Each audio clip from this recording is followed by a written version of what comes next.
Regulators, mount up. Emotional regulators, that is. Mended light.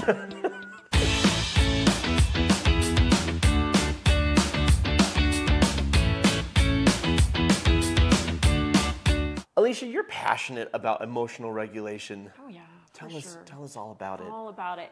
Okay, so here's the thing. Having emotional regulation, it feels like a superpower, right? Like you're Superman. Yeah. or Wonder Woman. And here's the reality. We all have circumstances or things that trigger us. Yeah. And we think that the solution is to just avoid that circumstance, to avoid the person, to avoid it. So when you're able to go through a situation or interact with a person that used to trigger the hell out of you. Yeah. And now you can do it with calm and confidence. Like it literally feels like, oh, I just flew, or I walked through a wall, or this is amazing. You can't touch this. So I was reading a book. What? And the way the book put it is it talked about conquering the illusion of your fears, right? And it's true. Like the things that trigger us, they are illusions. Yeah. And it's not because they're not real. Like that's not the reason it's an illusion, but it's the meaning we've associated with that person or that event and what that meaning says about us. Well, and you know the old adage, the only thing we have to fear is fear itself. That's not true. Piranhas. But fear, the things we fear, like... Piranhas don't actually eat people. No, but they could rip some flesh off and do some damage. Okay, Listen, but the point is what you said is true. The things that we're afraid of, it's often valid, but it's augmented, it's compounded. It grows bigger and we give it power the more we entertain the fear and let the fear push us around. Yeah. And in that sense, the fear becomes the magnifier. The thing itself we can actually handle. Mm-hmm. And so the opportunity is to change what we believe those circumstances say about us. Yeah. And then once we change what we believe they say about us, it changes the meaning, right? Yeah. And you might have grown up in an abusive household where you were yelled at, right? And so you came up with a coping mechanism around that. And that doesn't mean that that didn't happen, and that doesn't mean that your coping mechanism wasn't valid during that time. But that doesn't mean you have to continue acting in that way now. Yeah. Well, and for many of us, the internal belief is that we just need to stop it, right? Stop it or avoid it. Whatever's going on, that if we pretend it's not happening, pretend it's not there, that it'll just go away, right? Or that we can, or in my case, a lot of it was, yes, I know I have to deal with this. I know that judgment day on this is coming, the reckoning, right? But I just can't handle it today, so just kick the can down the road. And that's another form of avoidance. So we avoid the people that we need to talk to, that we need to have those healing conversations with. We avoid the people we need to be accountable to. We avoid the tasks that we don't want to do. We avoid taking care of the medical condition, right? Or the relationship condition, or the life condition, right? We put off managing our finances. We put off all sorts of stuff because it's too overwhelming. And the issue with that, of course, is it's always there. There's no peace because you always know it's there looming. And these behaviors, these avoiding behaviors, they don't provide healing. They're just coping mechanisms. Well, and it's not always avoidance. Like it can be fight or flight. It can be numb. It can be freeze. It can be fawn, right? Like those are all ways of responding to something that is a coping mechanism. And I don't say coping mechanism with judgment. Like I don't say it with like, it's right or wrong or good or bad. And that's part of the first step in emotional regulation and stepping into being that Superman or that Wonder Woman in your own life is you have to put down the judgment of what you think the circumstance says about you or who you are or how you show up in your life, right? Nailed it. And here's the thing, as we launch into these 6 steps for emotional regulation, just an overarching principle. The first is to remember that while it's important to surround yourself with people who support you and who are there for you, it's not their path to walk, it's yours. It's not their responsibility to do, it's yours. And then another thing to keep in mind is that you get to set the pace, right? There's no shoulds of how long this should take or what it should look like. It's all about what your specific needs are. And a lot of times we shoot ourselves in the foot when it comes to managing our emotions by adding shame, by adding guilt, by adding judgment and saying, I'm so weak, I'm so pathetic, I'm such a monster. We throw all these things in there, and then we just stay down because we don't believe good things about ourselves. Far better to look at the situation like, I am human. To be angry is human. To be afraid is human. To be avoidant is human. But these behaviors aren't serving me and they're not helping me to manage my emotions. So rather than look at them with judgment, I'm going to look at them with compassion. Well, and it's so important to realize like you're not alone in your struggles and your details might be different than someone else's. Yeah. But to struggle is human, yeah. right? And once we recognize that that's part of the human experience, and then we can meet ourselves with compassion for our own struggles and say, oh, I'm worthy as I am lovable as I am, it creates an environment of safety. Yeah. And you have to have, that's the first step, you have to have safety to get to a place of emotional regulation and to start practicing your emotional regulation. Yeah. And to make it safe for yourself, you have to put down that judgment. And that's the first step, right? Yeah. Creating safety by putting down judgment. And you can provide that safety for you, even if the people around you don't provide that emotional safety. Right. Even if your family of origin doesn't provide that emotional safety. It is definitely more challenging, don't get me wrong, it is definitely more challenging to be the person that is creating that safety in your life. But find those friends, find those wise men, women, people that can show you emotional safety and show you love and compassion and consideration. Yeah.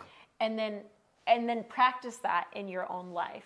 So it sounds so weird, but anytime we're in a place of judgment towards ourselves, yeah, we are creating an unsafe emotional environment. Right. And so the antidote to judgment is compassion. Yeah. And after we're able to be in a place of compassion and understanding towards ourselves, we can get curious. Yeah. We can get curious about, why do I do this? Where did this come from? Right. Well, and that reminds me, some of you know the quote from Walt Whitman that Ted Lasso recently made famous, which is, be curious, not judgmental. Mm-hmm. And the notion of, if I react with anger, for example, right, which I have. One of our children in particular presses my buttons, and I've had angry reactions before. And if I react with anger, instead of shaming myself and saying I'm a terrible parent, looking at that without judgment but with curiosity. And when I say without judgment, I mean without self-judgment. I can judge the behavior and say, I don't like the way I just spoke to my son. That doesn't serve him or me, and that doesn't serve our relationship, and I need to make amends and make it right. That type of judgment, like judging a behavior, I can get on board with. But I don't go to, I'm a terrible parent. I go to... You don't internalize the judgment as who you are. Correct. Instead, I look with curiosity at, why did I have such a big reaction just there? Right? What was that all about? And then dig underneath. And in digging underneath, which is something that you helped me to do, I was able to identify, I felt triggered because of childhood wounds that are being brought up in these interactions. Yeah. Right? Or if I'm avoiding, or if I'm afraid, instead of saying I'm such a coward or I'm so weak, removing judgment, be curious, not judgmental, and saying, okay, well, what is it? What's there that I'm so afraid of? Yeah. What's there that I'm avoiding, and how can I face that with courage and with a plan? The way I like to sum up those questions is, one, what beliefs is this bringing up for me, right? Yeah. So that awareness of so often an interaction isn't about that specific interaction. It's a mirror for a belief that you already have. Yeah. Because if you didn't stop and pause and say, hey, what's really going on for me? Would you have ever thought, my son is acting in a way that he sometimes acts like a bully. He does. He's a good person and a good kid, but sometimes he acts like a bully, and that is so triggering. Because it reminds me of my childhood bullies. Yeah, and you're like, if you didn't stop to think about that, that would have never come up for you. You would have just been like, oh my gosh, I can't believe he's behaving this way. Yeah. How could he treat me this way after all the things I've done for him, and what a good parent I am. You've had none of these thoughts. None of these thoughts. And what is under the hurt and the anger? Like certain personality types, maybe their go-to emotion is anger, maybe it's not. Yeah. But in those situations, a person is often feeling hurt or angry, right? And that's just the surface level emotion. And so being curious about, hey, what's under this hurt? What's under this anger? what's going on for me. And then you identify those beliefs, right? Because that's what's underneath the anger is a belief about my world, about my relationships, and specifically what this all means about me. Yeah. And then you can ask yourself, are these beliefs supporting me? Yeah. And so you stay in that place of non-judgment. You stay in that place of compassion, and you stay in that place of curiosity, because to ask yourself, is this supporting me? Is this serving me? Like, is this showing myself the love and nurturing care that I need to have these beliefs, to show up in my world this way? And so often you go, oh, it's not. And then number 4, and this is something you've helped me with a lot, is what would I like to create instead? So going back to the dynamic with our son, I want to have a loving relationship with him. I want to have a close kinship with him. That's exactly why I get so frustrated and angry, is because I try to be loving with him, and his aggressive energy is met with... Yeah, I mean, his immature closer energy does not respond with love. Does not respond with love. And then you receive love. And then as a healer, I get hurt, like you were saying, because I'm like, I am so nice to you, and you were just so mean to me. So I say, what do I want to create instead? Well, I want to create a loving relationship, but I have to do it with a child closer, which means strong boundaries, holding to consequences, without anger, without lashing out, but just simply saying, here's the borders. And then reinforcing. When he tells me, he's been telling me for the past few days, but Dad, I've been working really hard at being respectful. I've been working really hard at being accountable, and I've been working really hard at being kind. And when he says that, what I hear is, I need you to recognize it more, Dad. Yeah. And then on my end, then that's what I want to create. And so when he does that, I say, hey, I saw you taking accountability. Thank you. Hey, I saw you doing something kind for your sister without being asked. That's awesome. That means a lot to me, right? That type of stuff. And so that's in that case what I want to create. But whatever the beliefs are, right? What do you want to create instead?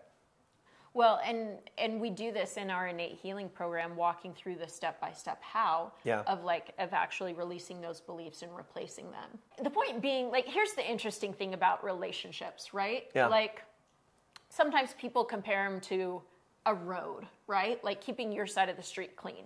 Or sometimes people compare it to a garden, and you have rows of plants, and you're like, I'm going to just weed my row, and I'm going to let other people weed their rows.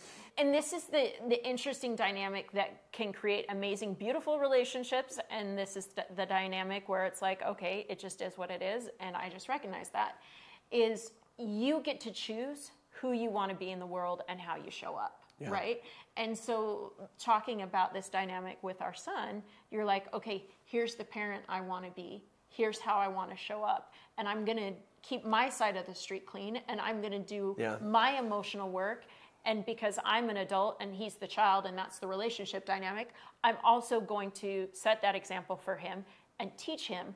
But ultimately, he gets to choose what he does with his side of the road.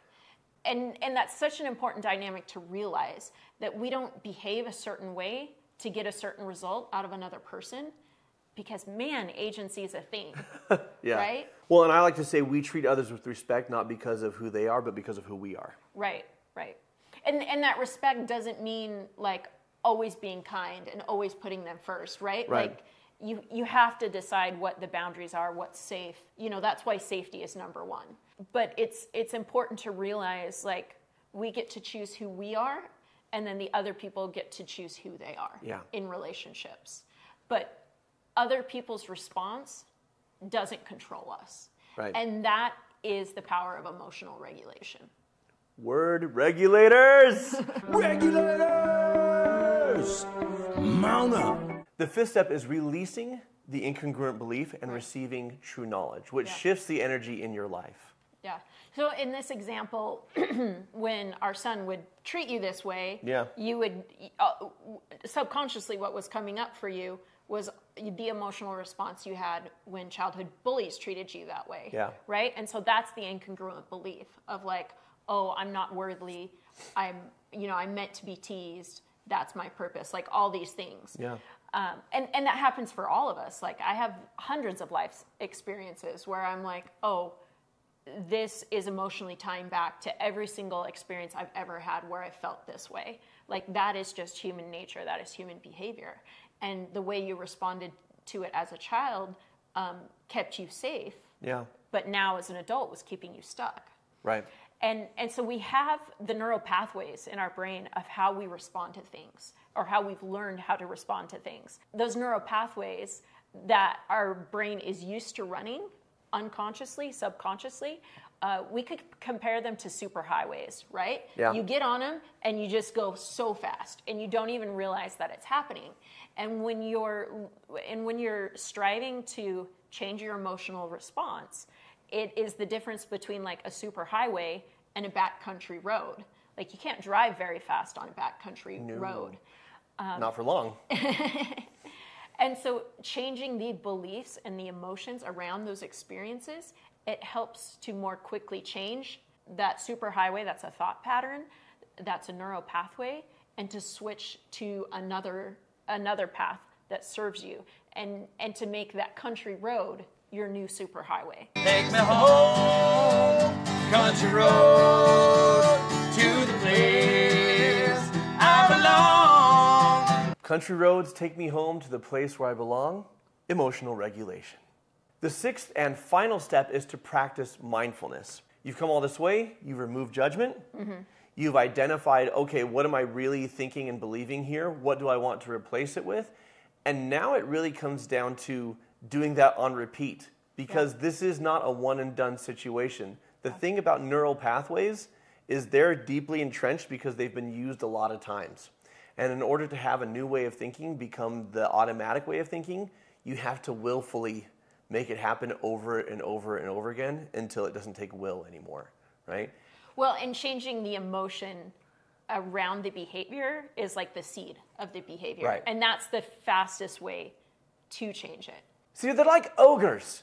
Ogres have layers, onions have layers. You get it. So there's layers to your emotions. Now, if you're picking up what we're putting down, if we're really speaking your language, if you're struggling with regulating what you're feeling, approaching life with a lot of shame or fear or judgment or avoidance, that's what our innate healing program is all about, especially if all of that comes from a place of trauma. And the fact is, most of us carry some of that within us. Oh yeah, it's just the human experience. So we want to invite you to schedule a complimentary 15-minute consultation with a member of our clinical team to see if our innate healing program is a fit for you. The link is right here, and it's below. So until next time, folks, remember to keep shining. We need your light. And mount up.